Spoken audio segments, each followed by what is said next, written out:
got to be around here somewhere. He wouldn't leave this house. I don't know what to think anymore. You run into that detective fella? Who is he? Can he be trusted? I think he one of the good guys. Well, you know, like us. Will he be all right with her coming? Praise the mother. You don't need to know about all that. Just help the job. Just calm down. It ain't time yet. God, it hurts. As far as I can tell, Detective Comby seems to be solving problems, not causing them. Just be ready in case he starts anything.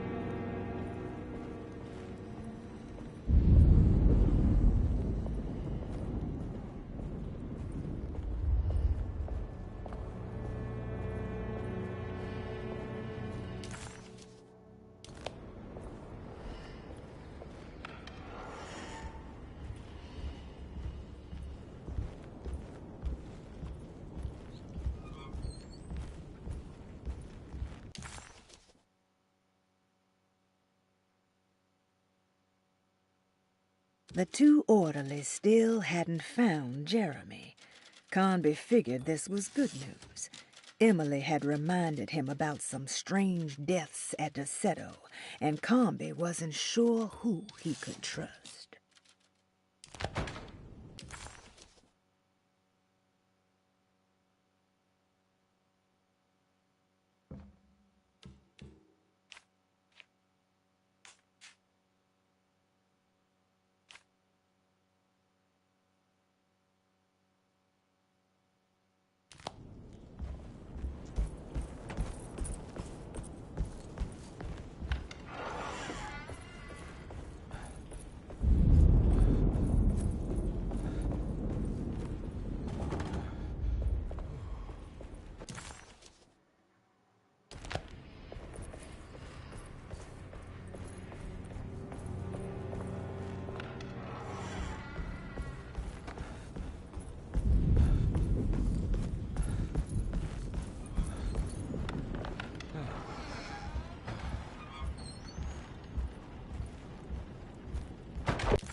Christ, what the hell was that?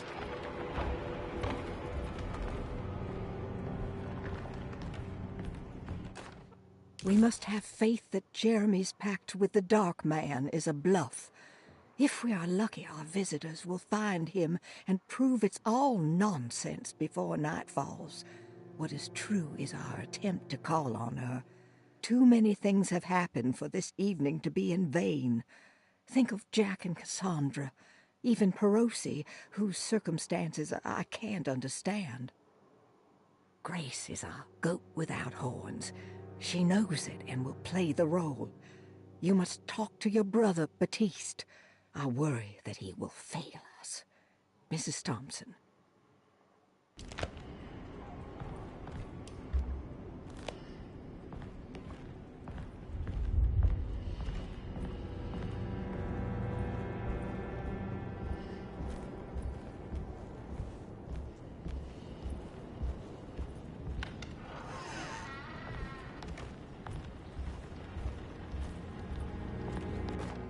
Lunacy in the Astarte Artist Colony, a monograph by Yael Klein. In early 1909, the old Derceto plantation outside of New Orleans was turned into an artist's colony.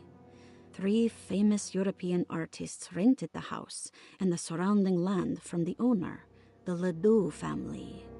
The colony was chiefly run by Sebastian Cortez, who was playfully dubbed the captain by his collaborators, William Arges and Heinrich Kassel.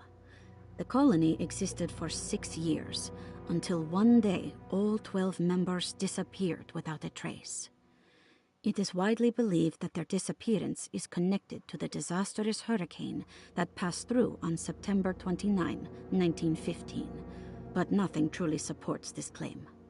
What is known is their frequent participation in New Orleans nightlife, their love for hosting parties, and their elaborate contributions to the Mardi Gras parades as the Pirates of Pontchartrain.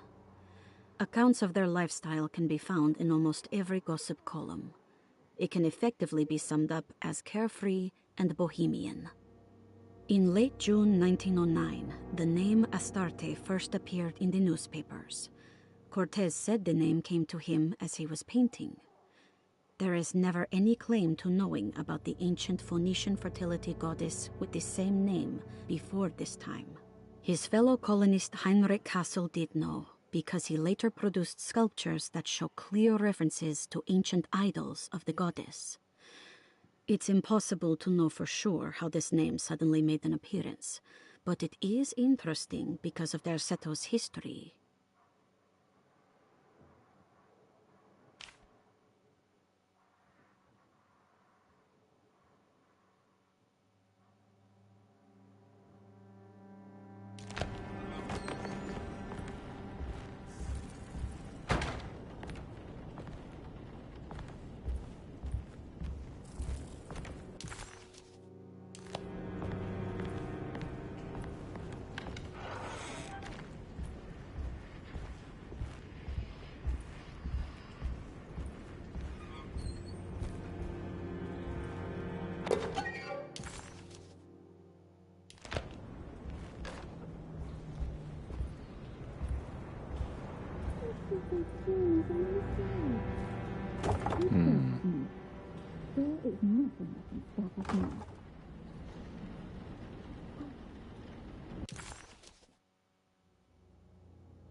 Emily will have to die.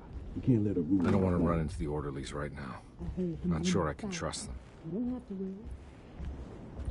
I don't worry about it.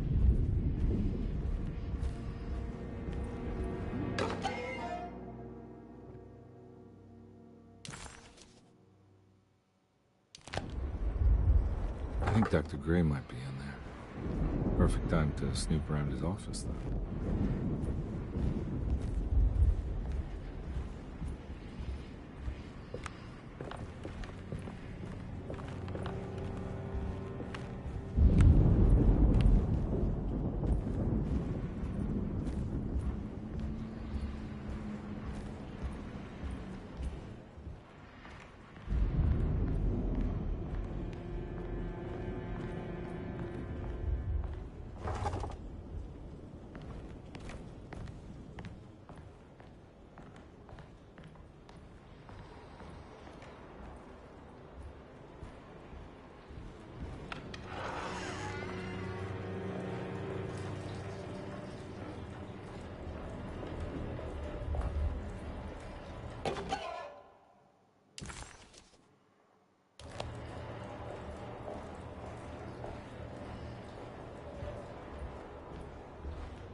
It's blocked.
key.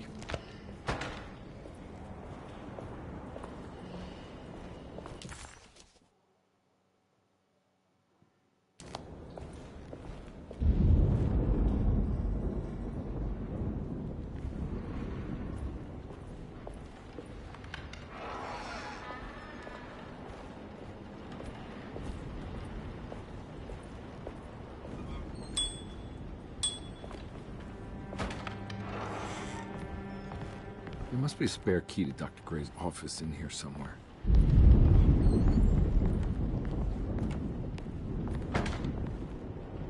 I don't have the combination for this. Or maybe Jeremy did.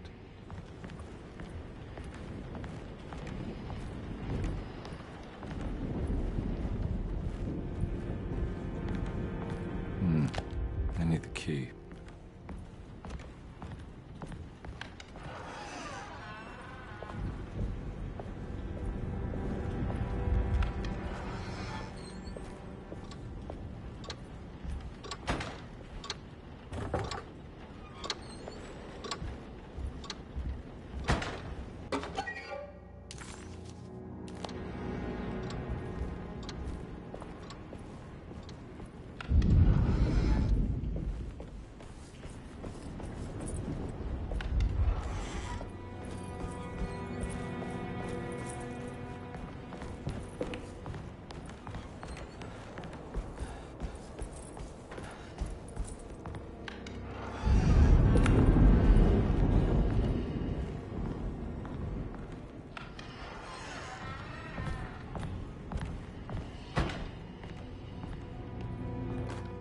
Detective Comby, I'm terribly sorry that my niece has pulled you into this mess. Please, with all my blessings, take her away from this cursed place. I have destroyed that Eater of Worlds and locked it away in the attic and retreated to a place of hiding. Tell Emily I'm safe. Tell her all the lies you can think of to make her listen. Take her back to New Orleans. Sincerely, Jeremy.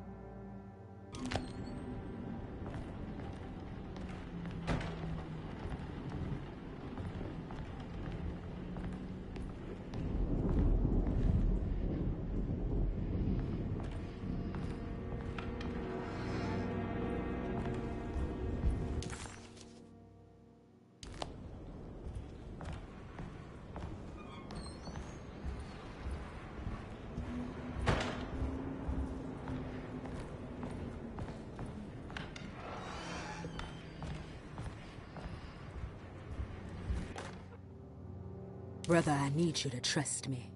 This is the most important moment in our family's history. I know you have doubts and that the terrible Mama Loa told you lies. I would never betray you.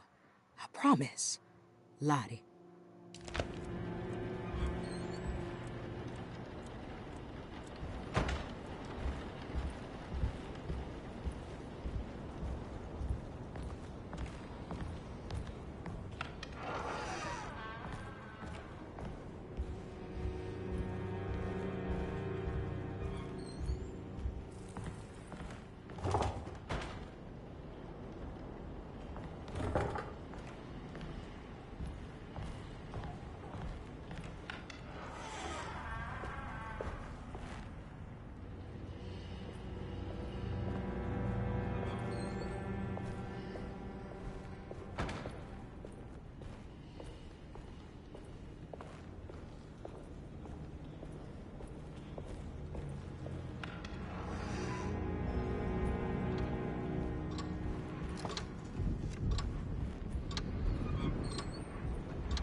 Detective Conby. Good to see you again. Solved your case yet? I'm trying. Hey, Grace, you okay? Oh, she is just peachy, Detective. Are you looking forward to the Feast of St. John, Grace? I can't wait. Kids, ain't they great? What exactly are you planning for tonight? Oh, not much. We eat, we drink, we pay tribute to the wishing tree in the conservatory. The usual. Then why all the excitement? There is just something about tonight. Something's different. I think we all feel it. Besides, we got ourselves some new words for the prayer thanks to your buddy Jeremy. She'll come and turn the world inside out, and things will begin again. That sounds strangely threatening. You should come.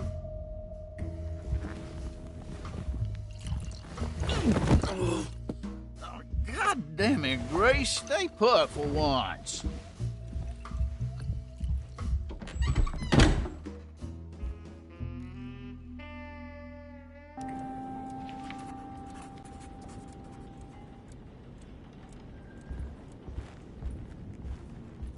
There's something missing.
I think I have everything I need.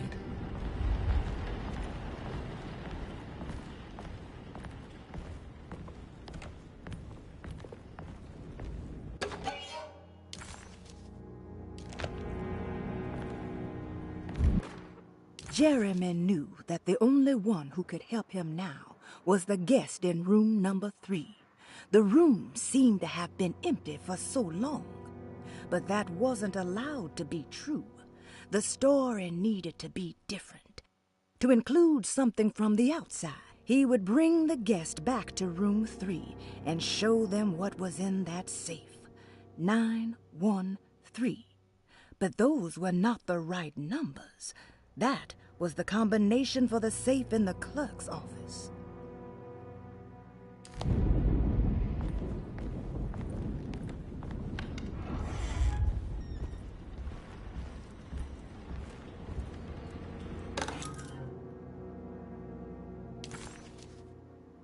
Better hold on to these.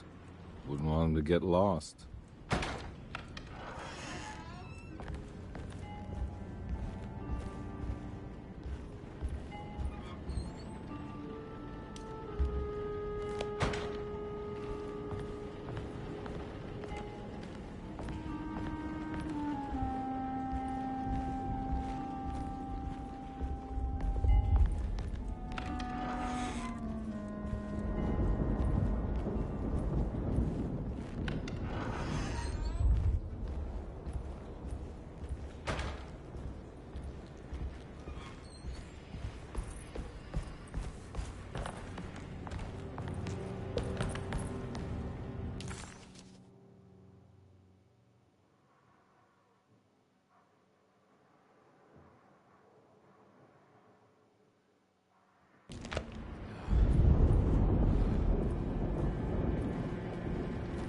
I can't leave. I got a job to do.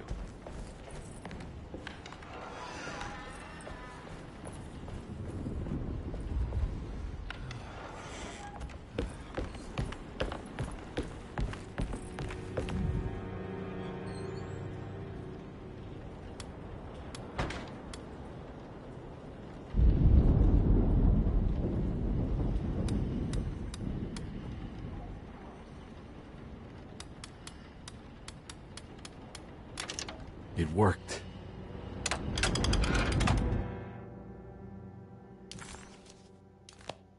The last guest in the empty room suffered from severe maladaptation. I must write this down, because if I understand the condition sufficiently, it could make me deny this fact at a later date, and there is reason for me to think I may come to suffer the consequences from this dysfunction, as some who came in contact with the guest seemed to adopt a new worldview in which everything was predetermined but broken. Upon accepting this worldview, some memories became unmanageable and later rejected. I do not know what this means. I cannot even remember the fate of the guest. I think they were simply misplaced one day and forgotten. Just like all documents pertaining to this guest, they have all been destroyed, or they never existed in the first place. Who wrote this? There has never been a guest in the empty room.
No.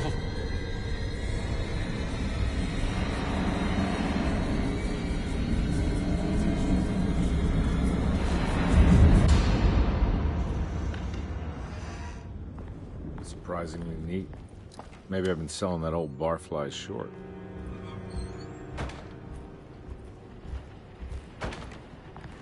Looks like McCarthy has something hidden inside. Sometimes, I think this place makes me worse. That Deseto might be my grave. A coffin made of ostentatious architecture. A Taj Mahal for the drunken depressed. There's something about Deseto. Something about Dr. Gray.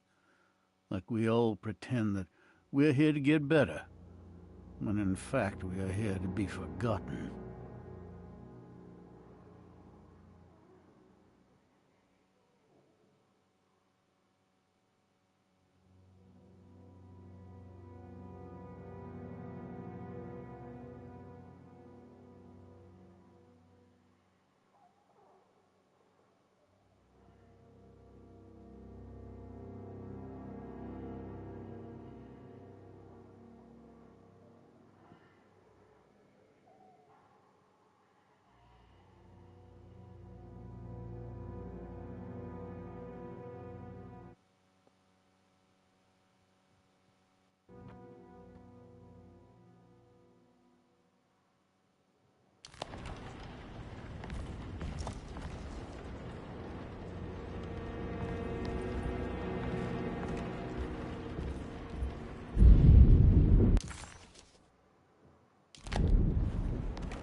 This is my room.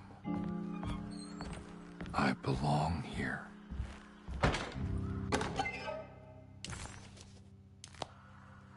I recognize this view.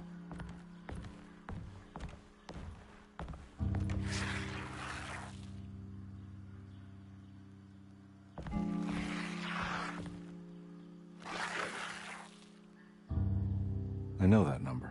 Where's that from? I did this. I wrote that.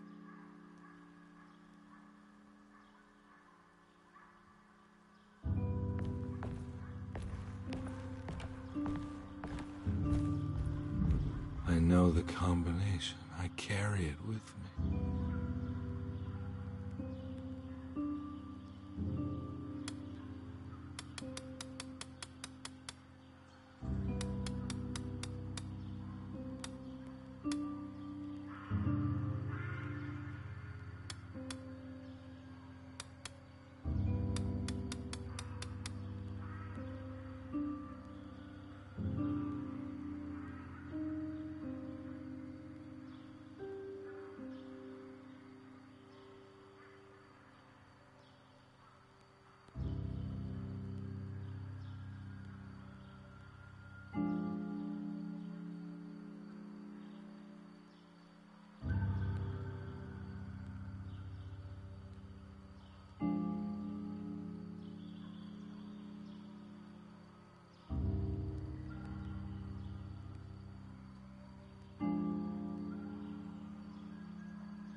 Detective, I have made many discoveries in my case.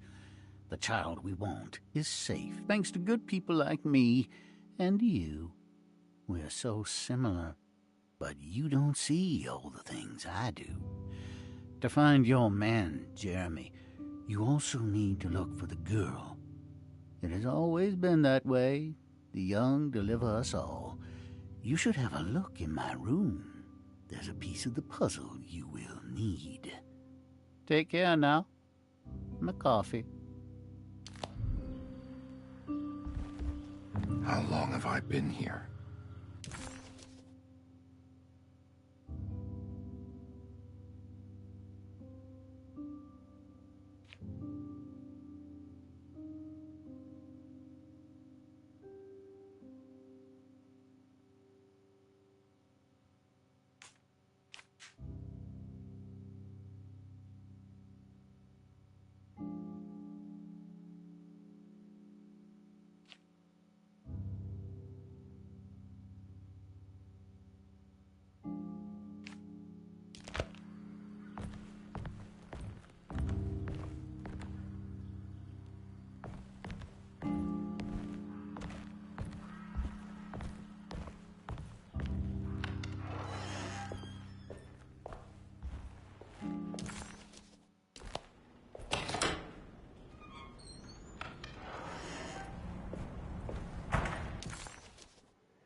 Looks like McCarthy has something hidden inside.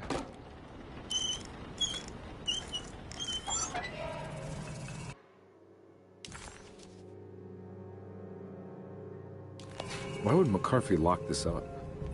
Was he trying to keep Grace from completing the shape? If so, couldn't she have just made another drawing?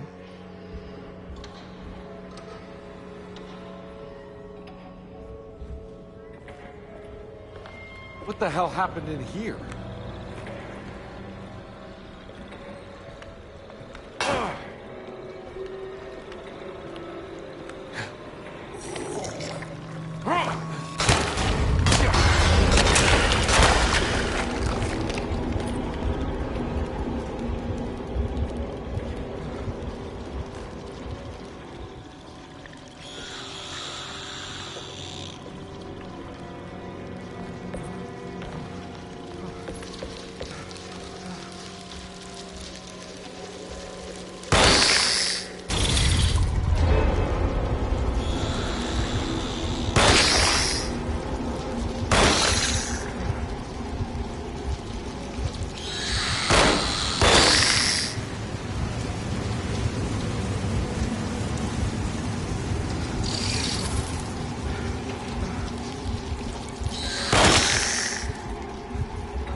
This looks familiar.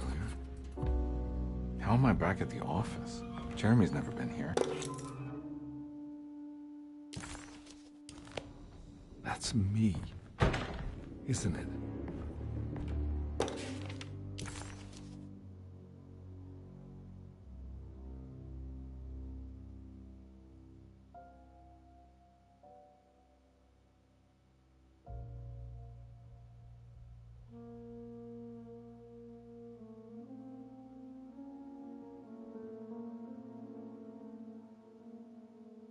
How long had it been since I drowned myself in drink and depression? It had all felt so peaceful, slipping away into oblivion. A welcoming, dark voice wrapped around my mind like a heavy blanket. It turned off suddenly as I woke up from the sound of my office door closing shut. A messenger had left a telegram from Mrs. Saunders. She had a lead on where to find her husband and her kidnapped daughter.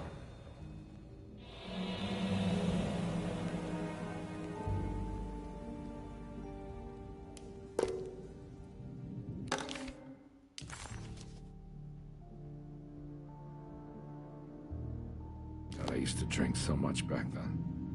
When was this exactly? What case was I working?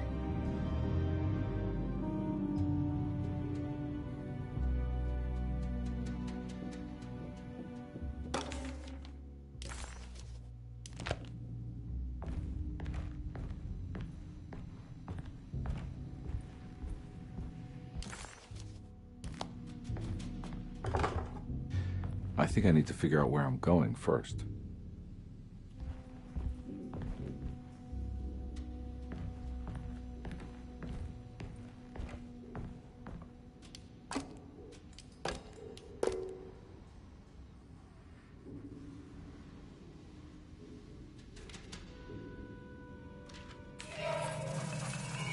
I remember this case. Some kid got taken by her father, headed out of state, but he had made a mistake by selling a painting that his wife actually cared about to a collector named Thornhill to fund his venture. That's how I tracked him down. At least I think so.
Thornhill wasn't a bad man, but he had principles keeping him from handing out information about his deals.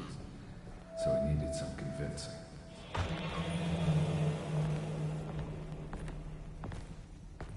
Well, every case can't be squeaky clean.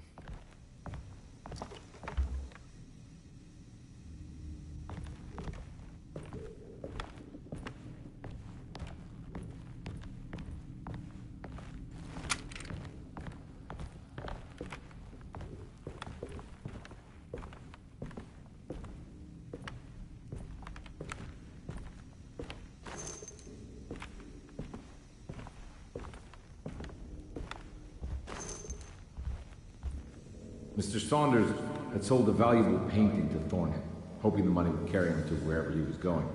The painting, now leaning on an easel in Thornhill's bedroom, had a certain mesmerizing gloom that seemed to call out to me, telling me I was needed for something important. I felt myself falling into the painting, only being brought back by Thornhill, thrusting an address to a Hotel St. George into my hand and asking me to get the hell out.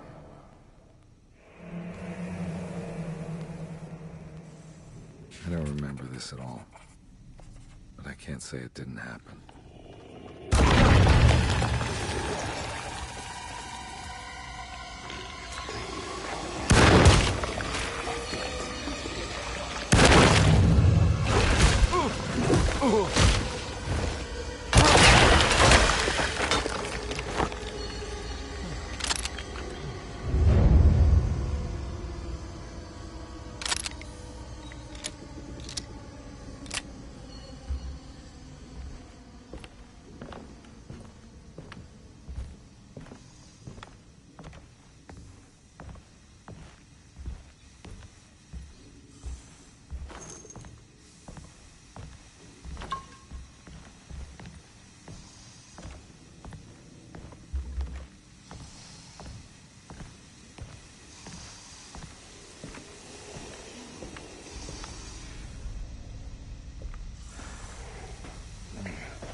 On my way to the hotel, the Morton gang caught up with me. I owed them money, a lot of it. I can't remember what for.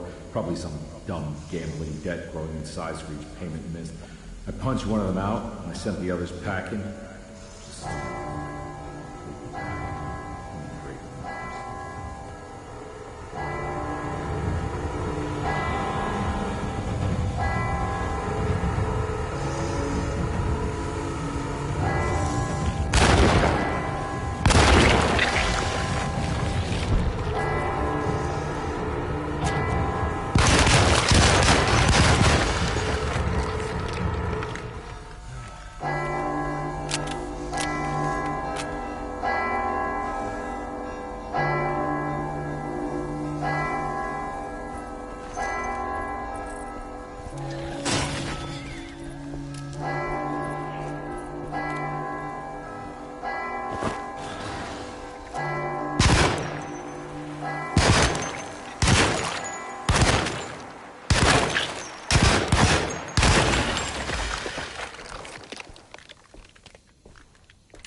I found him.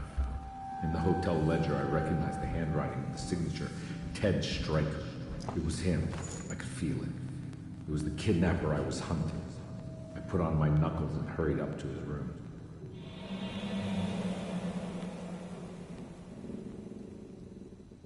Something about that name, Ted Stryker, rings a bell. Feels vaguely familiar.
I recognize this room.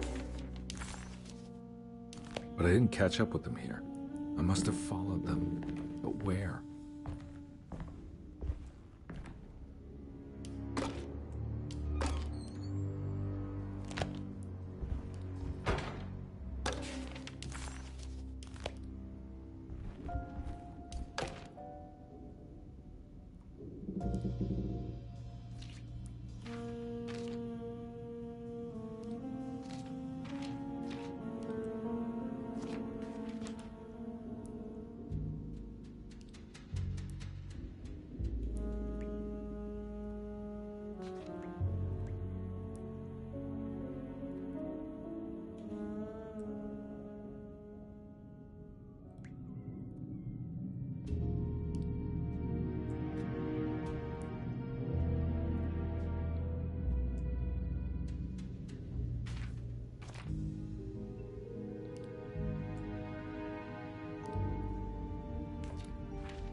That's right, he was running away, ditching his old life and marriage in New Orleans to find something better in Tallahassee.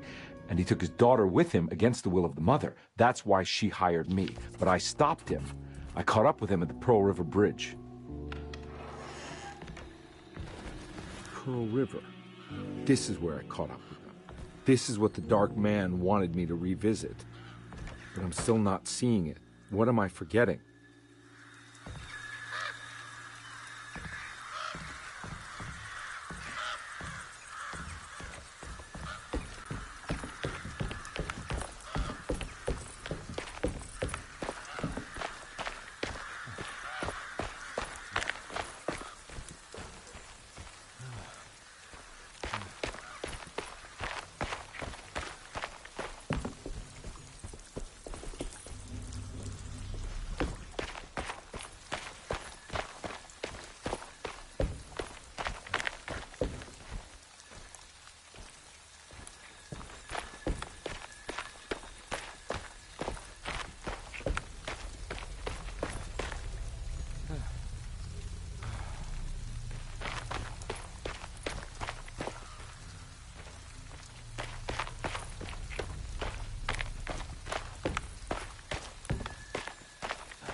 I can't believe I didn't recognize you. I looked a little different back then, I suppose.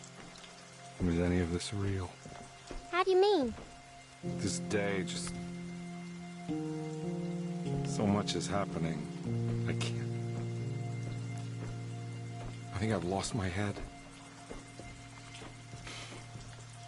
Do you need me to apologize? I mean... I am sorry. I don't think I need to begin to explain. You're just a kid, Grace. I'm really sorry. I didn't mean for it to happen. Lies. More lies. No, really. I thought I was being a good guy by handing you over to your mother. I didn't know. I couldn't have known that she wouldn't care about you. I don't know how this works. What is this for? Some form of admission of guilt. Maybe acceptance. It's what the Dark Man wants. I guess we just watch my father die again, then. You think he's alive? I know he is. He's down there, scared that he won't be able to get out. That he will drown with his daughter again. What are you saying? We gotta save him! We? Do it yourself. I'm down there with him, remember?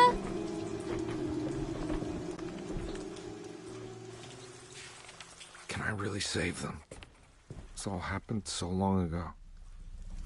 I have to find a way to get down there. I have to see it with my own eyes. There was a boat at the house where I entered. If I can raise the bridge, I should be able to get to the car.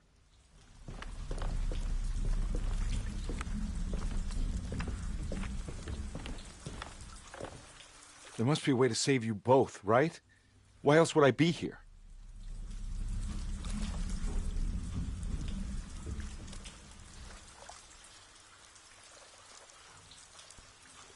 Don't worry, kid. I'll think of something.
This must be where the bridge is operated.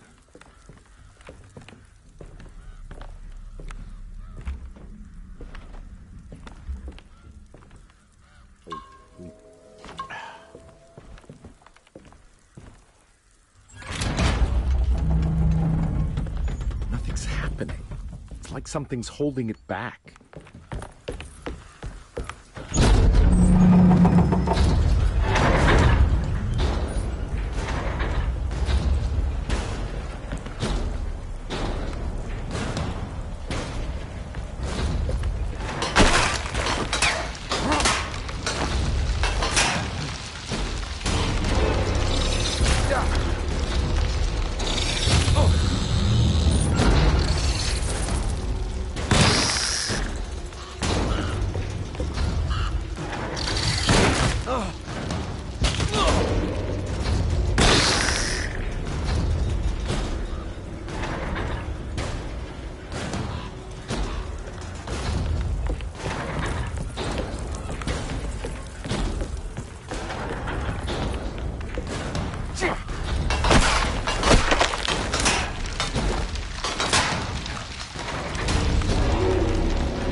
There we go. We should be able to pilot slowly.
you okay?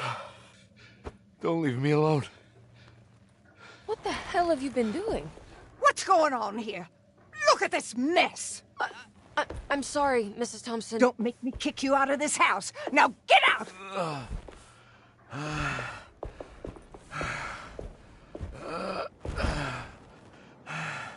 Hey, Detective. Mr. Carnby. I'm really worried about you. I'm okay. I just need to catch my breath for a moment. This place? There are some very disturbed figures around here. And I don't think it's just the patients. I've been reading some things about how Derceto has a deranging effect on people. I think it might explain... things. What? Just take it easy, okay? I'm gonna go find a way into Dr. Gray's apartment. I want to know what he's hiding. Emily, don't worry. I think I'm close. I'm gonna set everything right. Just be careful.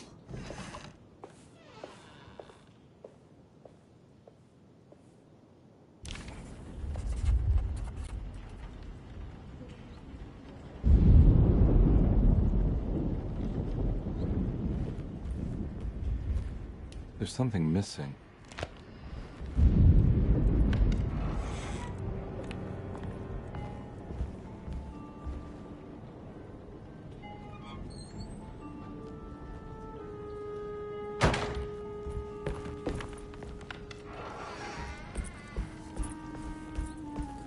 I'm not going in there. She's clearly had enough of me.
Dr. Gray's office, all to myself. Let's see if we can figure this guy out. I have finished tidying up Miss Beauregard's belongings. I will leave it to you to contact her agent and have them collect her things. I found one of Grace's drawings she might want back, along with this key in her room, which I believe you've been looking for. Mrs. Thompson.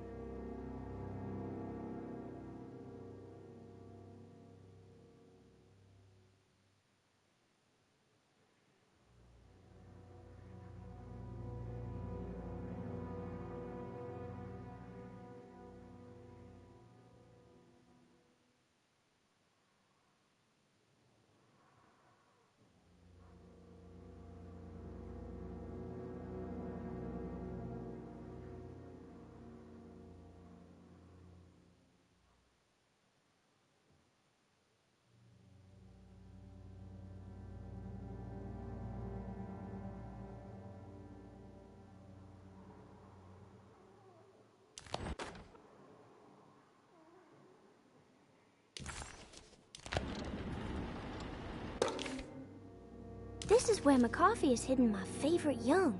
It's very important.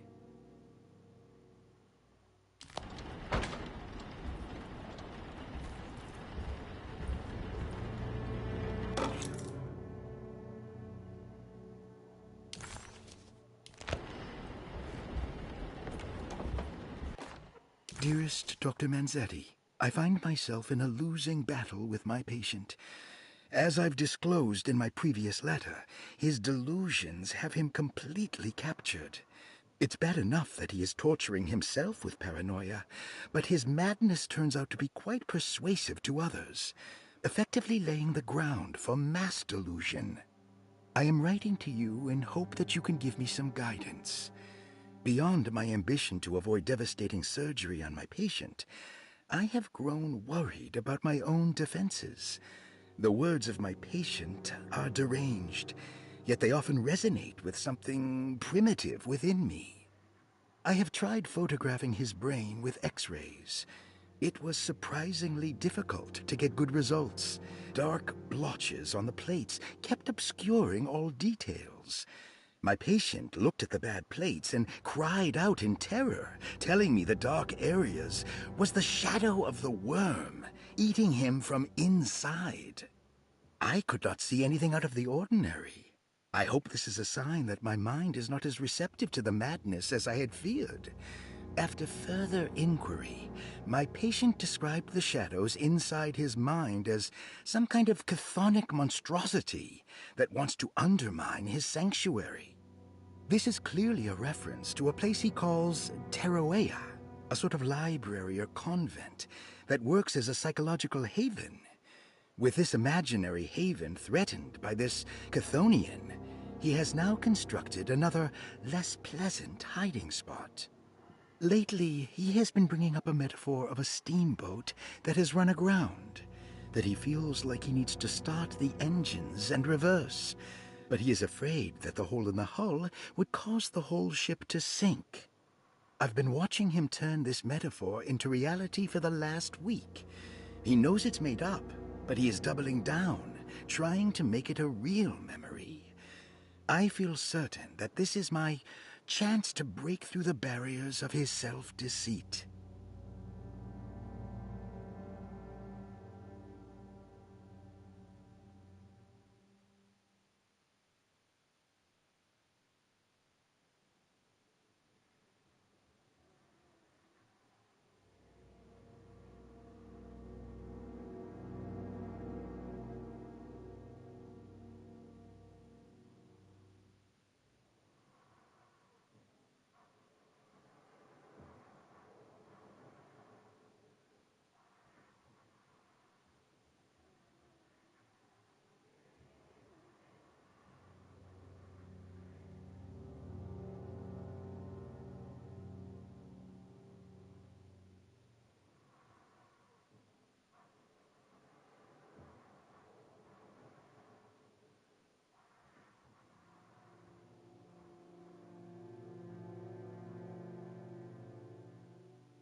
key.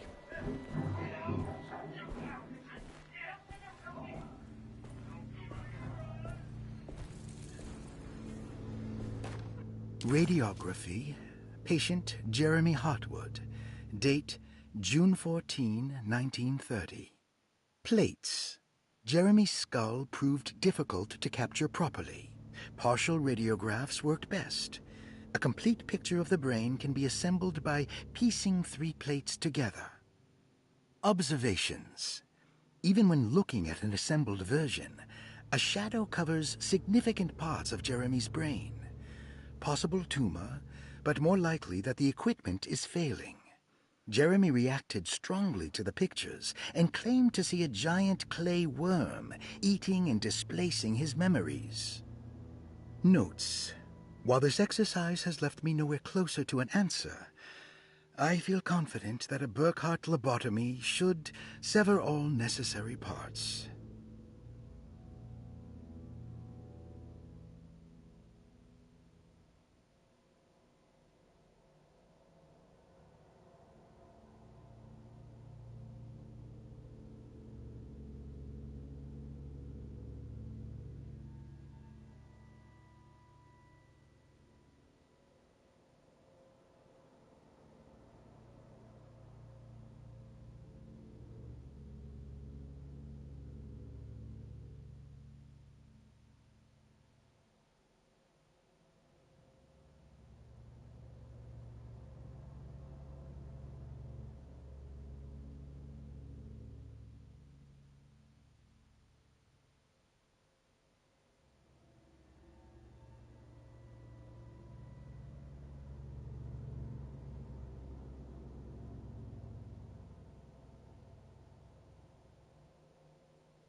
hypothetical psychosurgery based on the ideas by Burckhardt and the St. Petersburg research could end up saving Jeremy's mind.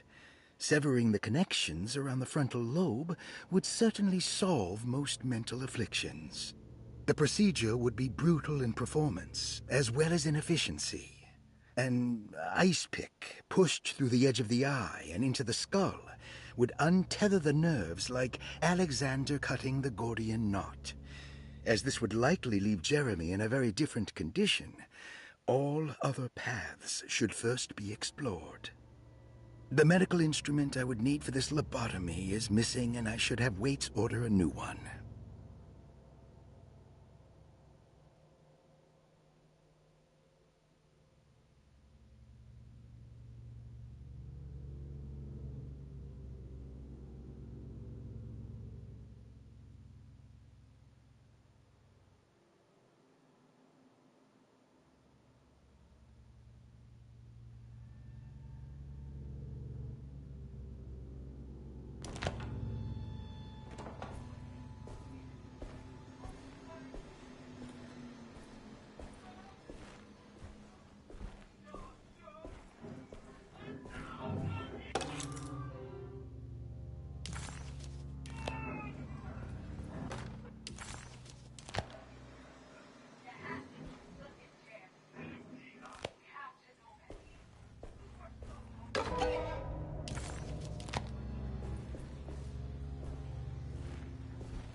Don't mind if I do.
That's better.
happening? What am I supposed to do?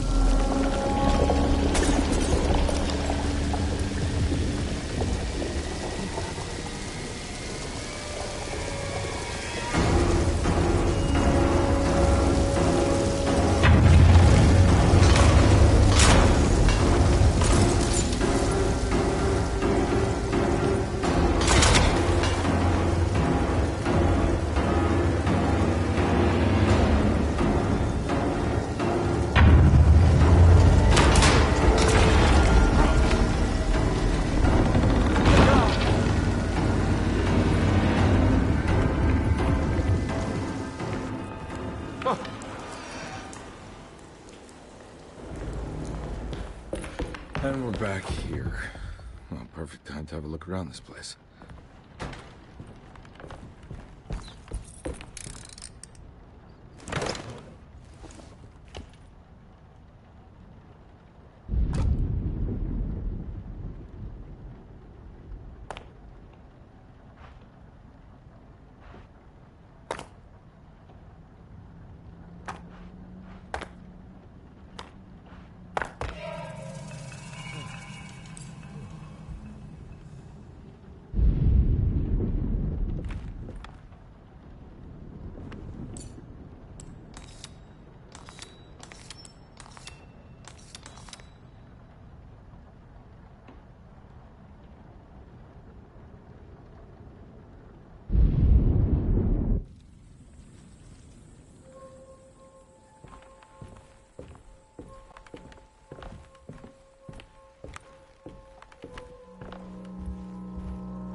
This is where Jeremy's hiding, right? Hello?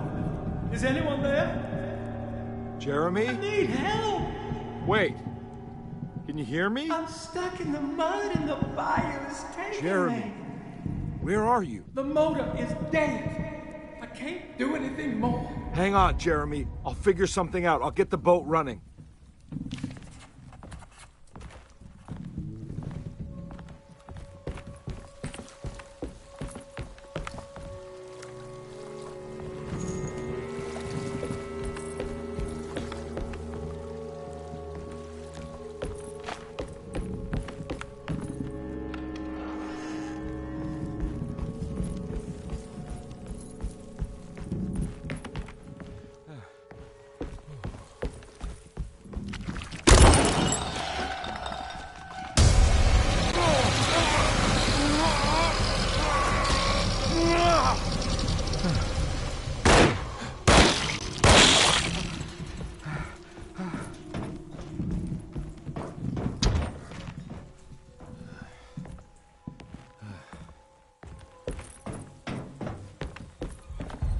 The boat's wedged itself right into the bayou.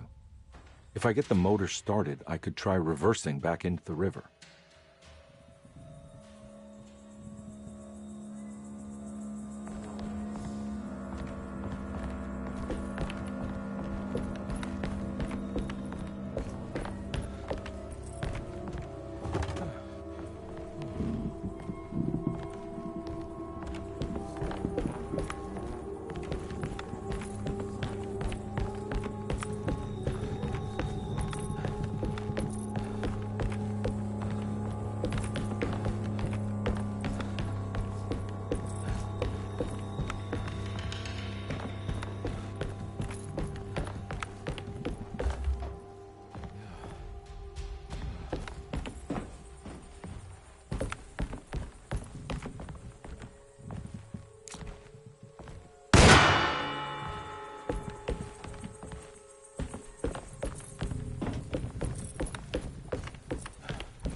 pretty weak. I just need something to break it.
This definitely needs fuel.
Whoa!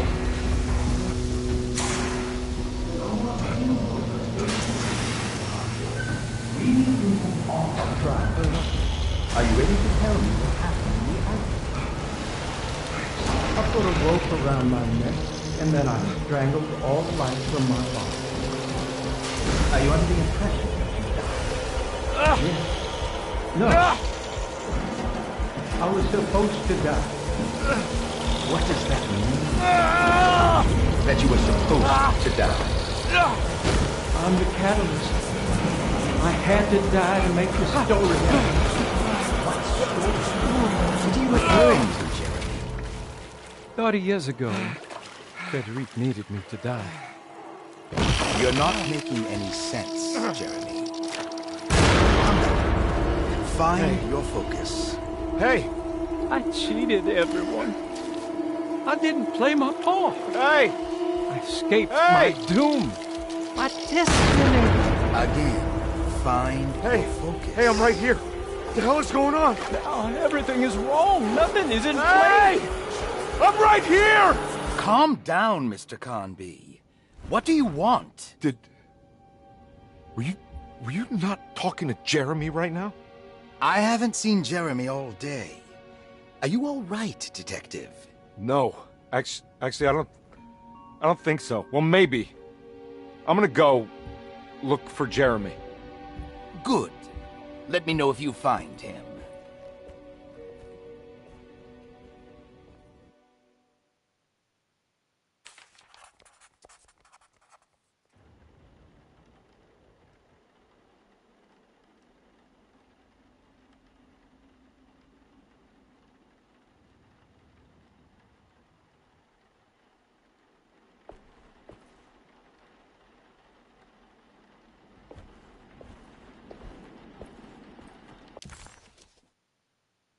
Jeremy was calling out for help, but Conby couldn't figure out where the voice was coming from. For a moment, Conby wondered if the boat itself was Jeremy, or if he was below it somehow. It didn't matter right now. Jeremy was clear on one thing. He wanted Conby to get the steamboat running and out of the mud. Conby entered some new mucky dream.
Detective, am I glad to see you. Lock the door, will you? I don't think Dr. Gray would appreciate us snooping around. What's going on here? This feels so strange.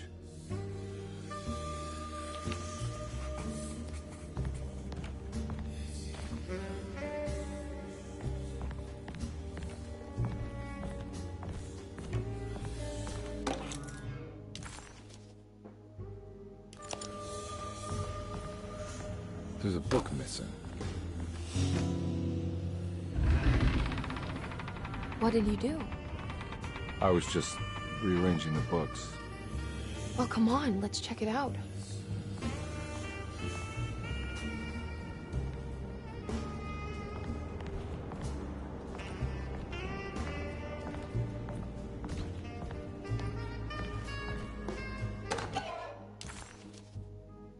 Okay.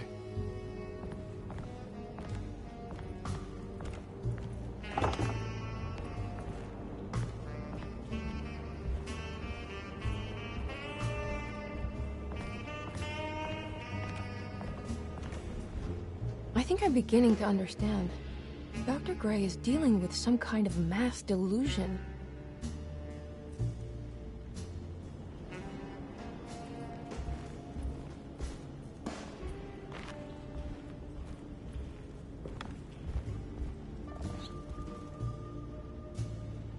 What were you saying about mass delusion? Derceto seems to have a deranging effect on people living close by. It has a history of creating cults devoted to some nature goddess. Even the name Derceto refers to the cult existing here before the Civil War. Derceto was the name of an ancient fertility goddess worshipped in Syria. Dr. Gray and his friends, however, seem to prefer the black goat of the woods with 1,000 young, or Shub-Nigroth. And that name can only have come from my uncle's twisted mind.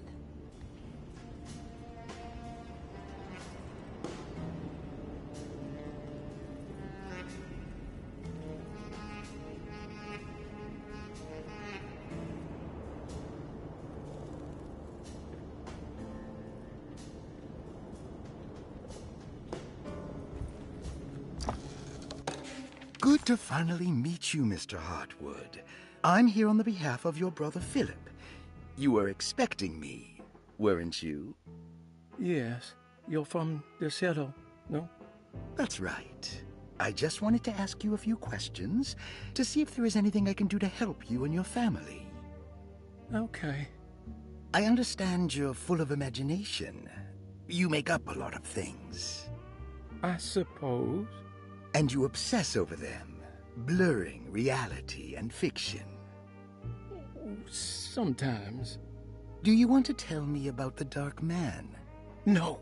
No, I don't. That's all right. Perhaps there is something else you can tell me.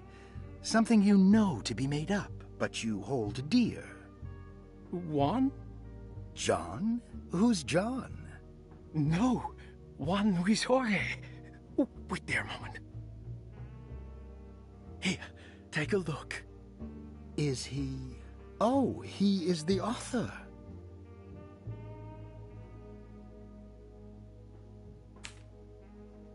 It's a magnificent book. Life-changing even. The real Juan is long dead, but I like to think of him as my friend. My most beloved friend. I see. Do you often do this? Fantasize about people you read about? No. Well, there is Jacob. Who is Jacob? Turn to the last page. Oh, it's a newspaper article. The Prisoner of Ice, Jacob van Ostad. Is he also your beloved friend? Oh, no, Doctor. Not at all. He is the fire that fights fire. Yes, I think it's clear your overstimulated imagination, this mania, needs to be tempered for you to live a normal life. I know your family calls it the Hartwood curse, but I want you to know that there is nothing supernatural about your condition. It's all inside your head. And with that, I'm very qualified to deal with. In time, you will be cured. In time. Yes, in time we will exorcise all your demons, all the dark men. Yeah! Please, Mr. Hartwood, calm yourself. What happened? Oh, don't you worry your little head about it, Miss Hartwood. Your uncle and I just had our first breakthrough.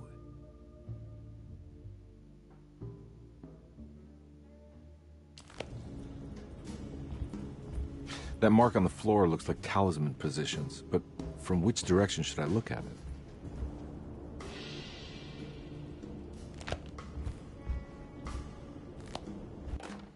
The Snake Dagger, a monograph by Yael Klein.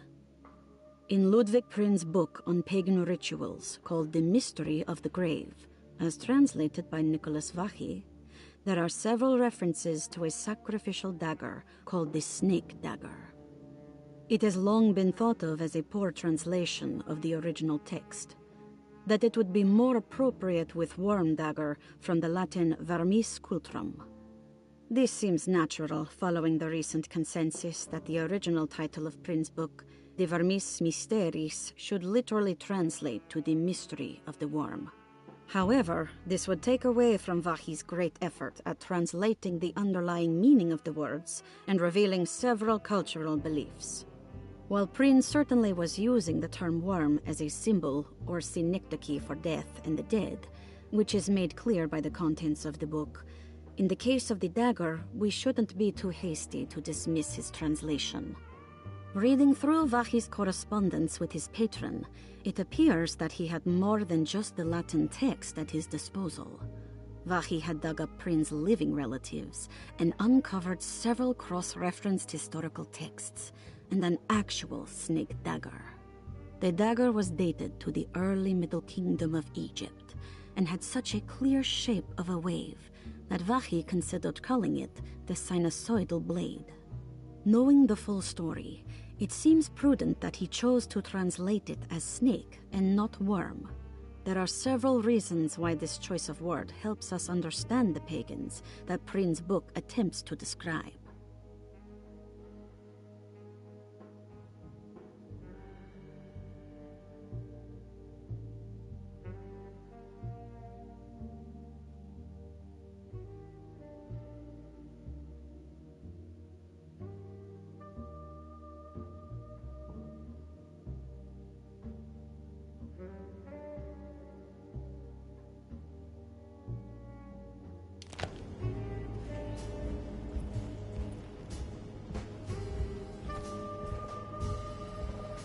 You think all of them are in this cult business?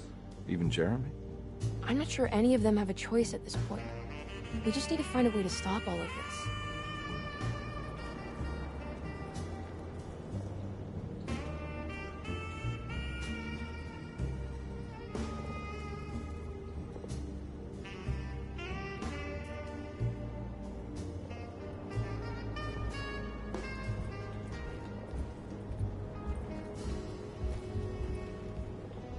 I've been so busy trying to free your uncle from the promise he made to the Dark Man. I guess I kind of just let everything else go. Don't worry, Detective. I feel like we're close. I'm sure Jeremy will turn up. If he is part of the cult, he wouldn't want to miss the Feast of St. John. I just need enough information to make him see the truth. I hope you're right, but I doubt he'll show up. Not as long as the Dark Man's got him hiding.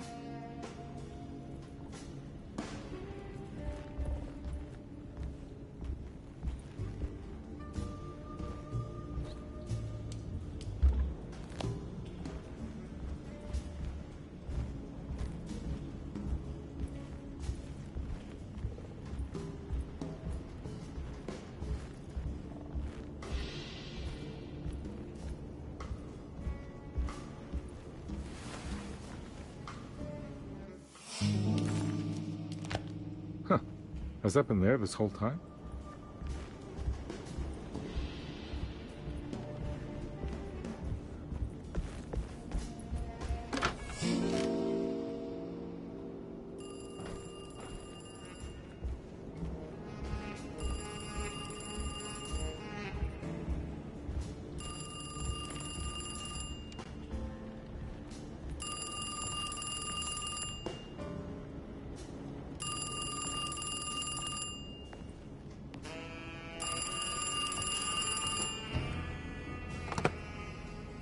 Hello? Detective Carnby? Who is this? Jeremy?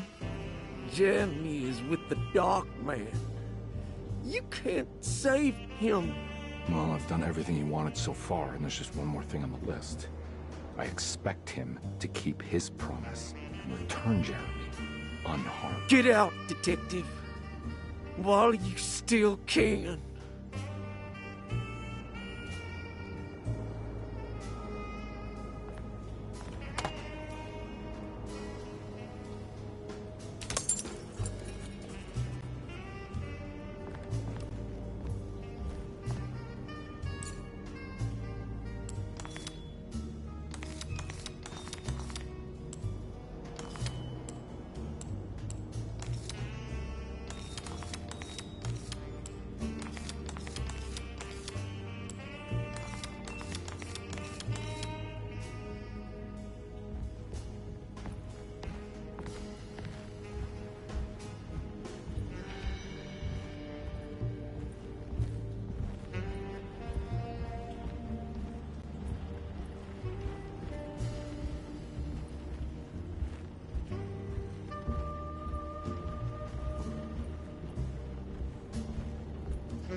You okay?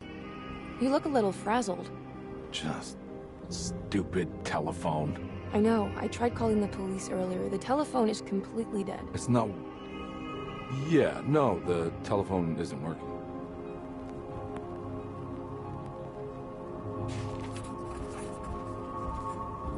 Miss Hartwood, I think you're gonna want to see this. Is there something in the closet? Yeah, there is. You don't see the very obvious gate leading to whatever Jeremy's madness is serving up next? I don't understand. Are you making some kind of fashion metaphor? I'm sorry, I don't have time for this. Can you just tell me what you're doing? You don't see this. It's fine. It's fine. Catch you later. Are you going inside the closet? Yeah. You got a problem with that? No. Do what you think is right, Detective. Sorry, I didn't mean to. Goodbye, Miss Hartwood.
We found the ancient stellarium perched on a cliff facing the Arctic Ocean after a day of sailing due north of the Eskimo encampment. Jacob van Oostad was our most keen member of the expedition. He had been chasing down the source of a peculiar type of crystallized metal present in several sacred items among the natives on the northeast coast of Greenland. The site was a remarkable find for any explorer, and we were all enraptured in our search for enlightenment and meaning. The surviving architecture seemed almost unearthly in origin and astonishingly sophisticated. The metal Jacob was searching for was abundant, almost ubiquitous. We were so taken by our find that we were surprised by the sun falling below the horizon. As we quickly picked up our gear, ready to head back to our camp, Jacob van Oostad declared that he wanted to stay. He was adamant. We begged him to reconsider. The night would be getting colder by the hour, and we feared for all our safety. Jacob refused, threatening us with violence if we wouldn't leave him alone. As the snowfall turned heavier, we left him there on his own. The next day, the weather became worse, and we had to spend hours enforcing our shelter as our tents became increasingly useless. The group had written off Jacob, thinking he must be dead. I had an urge to make one final attempt to save him, so I headed out as darkness fell with a handful of flares and headed toward the coast and up the climb towards the stellarium. That's when I saw him, transfixed by a burning sky, that celestial lantern. Jacob keeled over and let out a painful shriek that struck me with such fear and pity. He was crying in agony, for the cold weather had ravaged his flesh. I called out to him, and he turned to face me. His vacant stare held me in place like a needle through a butterfly, and he said, "You must leave now, Ashtan. Go, and never come back." And so I left.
Hey, you!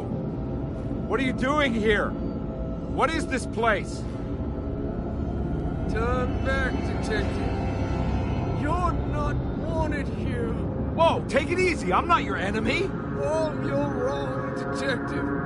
You're wrong.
Figured you wouldn't want your stars aligned, Jeremy, or maybe that is what you need to temper that mania of yours.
Stay dead, will you?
it everything? Aren't you happy? Stupid charlatan. What more do you want from me? You want me to lose my mind? Oh, my lord! Doctor! Baptiste! Quick! Jesus. What are you thinking, compadre?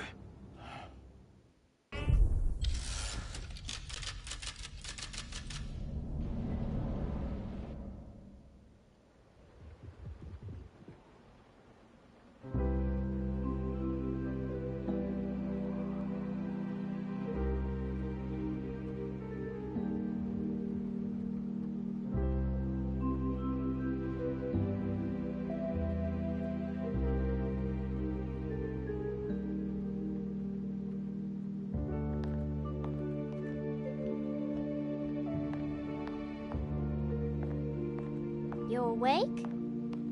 You are awake. Mr. Conby's up. Hey, buddy. I thought you'd be knocked out for the rest of the night. Come on out and join us, will you? I'll save you some gumbo. Good to have you back. You gave us all a good scare. What happened? You had a psychological breakdown. Sorry for manhandling you, but you were being violent. You stabbed Jeremy and then punched Dr. Gray. Are they... okay? Jeremy's a little strange, but everything's back to normal. Really? All thanks to you, combat. You want to try standing up?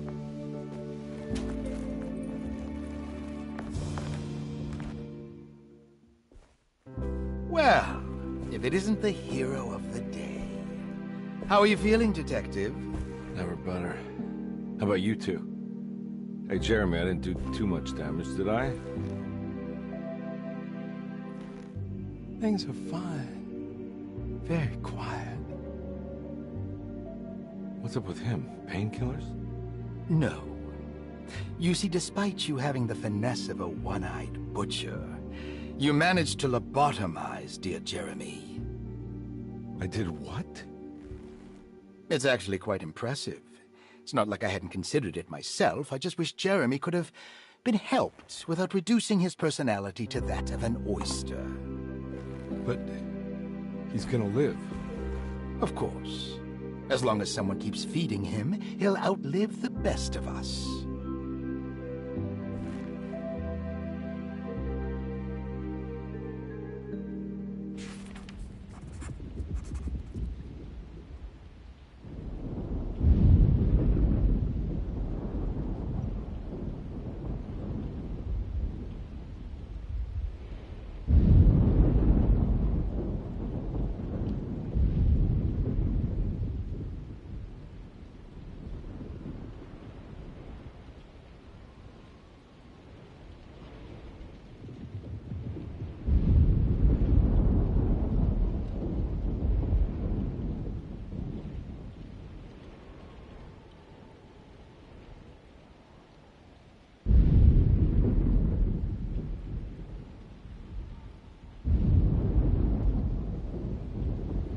Does Emily know about Jeremy's condition? Yes. She seems to be handling it quite well under the circumstances.